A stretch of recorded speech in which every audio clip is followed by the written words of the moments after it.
Cool. Then in this case, I'm going to still be addressing the investment issues and the investment landscape with Mr. Wael Shahab to ask him what is the role of investment funds and capital management or capital asset management firms in promoting political stability and economic growth in conflict prone areas spanning the geography between Europe, the GCC, and the Middle East, such as Lebanon or Ukraine, through their investment choices. Thank you, Patricia, for the kind introduction, and thank you for inviting me to participate on this panel organized by the Mediterranean Forum of Local Governments and Business. It comes at a very opportune time, as you can imagine, given the developments we are witnessing unfold in front of our eyes. To answer your question, let me start with the obvious. Investment asset management firms can, of course, provide much needed capital for investment to such areas suffering from the impact of various conflicts that have resulted in significant damage to their economies, destruction of their infrastructure, human dislocation, healthcare crises, and so on. Such countries are in dire need of reconstruction and economic rehabilitation on many fronts, and Lebanon is obviously one such example. It's worth noting that while investment funds are not charities and that they do seek a financial return on their investments, such investments that they make can and do nonetheless provide measurable benefits and direct positive impact on the investment areas, on the investment target areas, not just at a general economic level, but at the social level as well. It becomes therefore a win-win situation for all involved. And I will expand on this in a little while.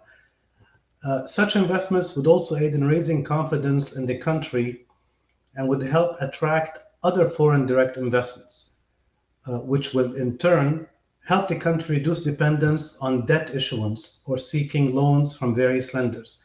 Reducing such need for debt is always desirable for any economy, especially for a country with high national debt like Lebanon.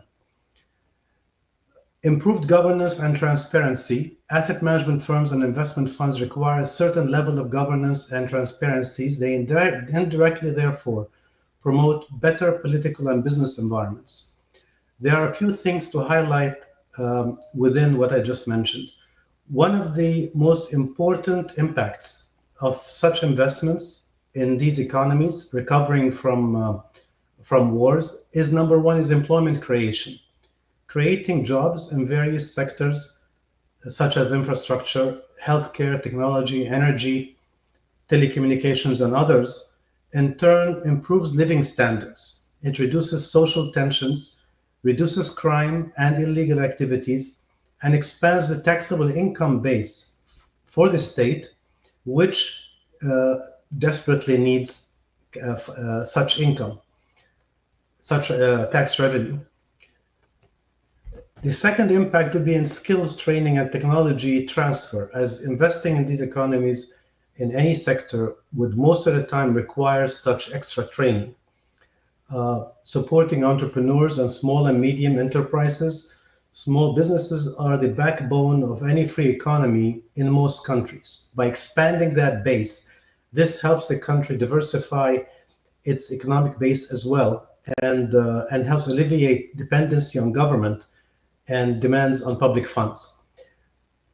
By targeting investments in rural or less advantaged marginalized areas, the investments of by foreign funds does not have to be in the established cities and big centers only, not just in commercial, let's say, mega centers and so on. It can be, you can find some profitable investments in rural or less advantaged areas, marginalized areas, which would help develop the local economies of such areas, which in turn helps reduce migration to the big cities, which again would help reduce strain on these big cities, and their infrastructure would also help ease congestion and pollution due to overpopulation. So people stay in their places, in their lands, and their homes, and they can develop their economies, and they can actually prosper while doing that. As the saying goes, if you don't go to the bad neighborhood will come to you.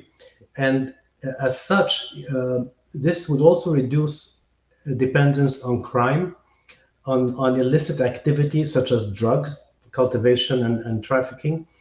And it helps to empower these communities through economic self-reliance and independence and makes them less vulnerable to political manipulation through politically motivated donors or charity providers.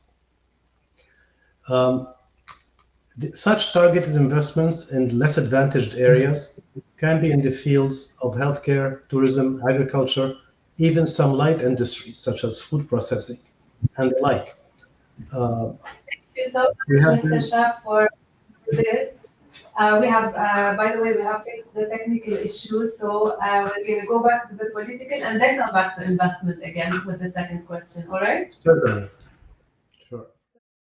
So now, since we talked first about investment funds and management firms, their responsibility in the stability, in peace and promotion of more stability, especially in challenged regions, then we move to talk a little about the East Mediterranean with MP Cheza. The second question, actually, I would like to ask my guest is, how can investment in the reconstruction economy in the East Mediterranean, specifically in Lebanon, serve the expansion of the shared landscape of business exchange between the EUROMED zone on one hand and the GCC on the other hand, and how so?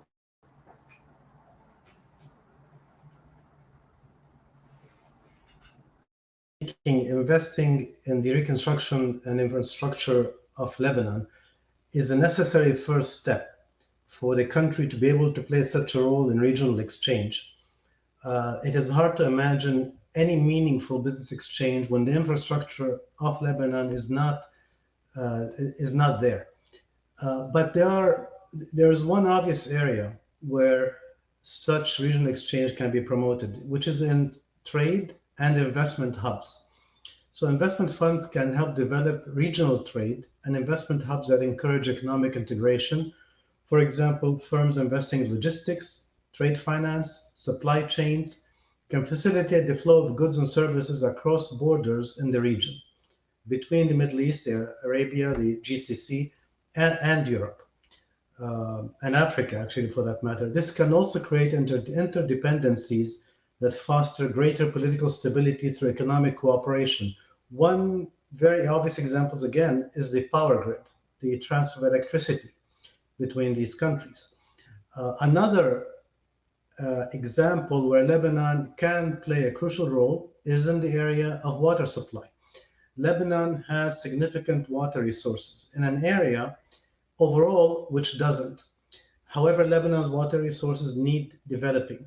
And this, once developed, can help in providing water not just to Lebanon, but also to other areas in the region in the Middle East.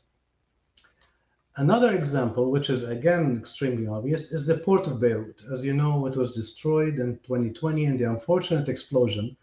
Now there's a chance to rebuild it in such a way as to make it competitive, so it can play this role in the moves of goods and services between the two regions.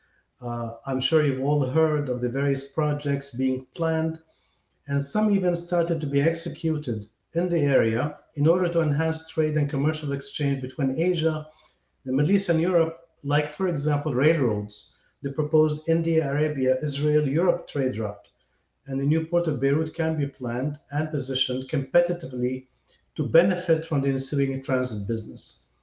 Beirut Airport can similarly play a role in this regard by expanding its capacity. And also through the establishment of, let's say, cargo-only dedicated airport in the north, which is again being talked about.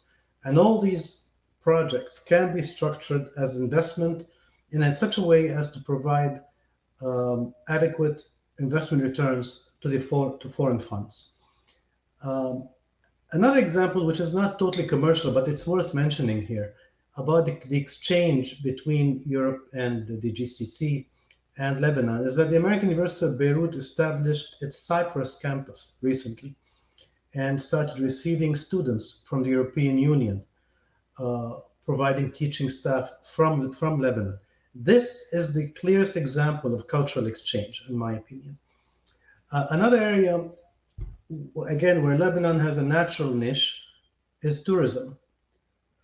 Investing in the tourism sector can promote regional cooperation, obviously, by fostering people-to-people connections.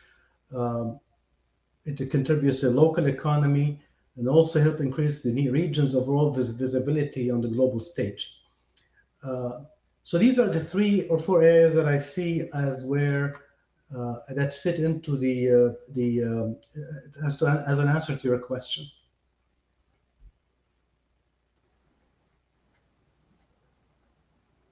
Thank you so much for this overview of the important investments in the reconstruction and of the shared business landscape. And thank you so much for your contribution and the overview.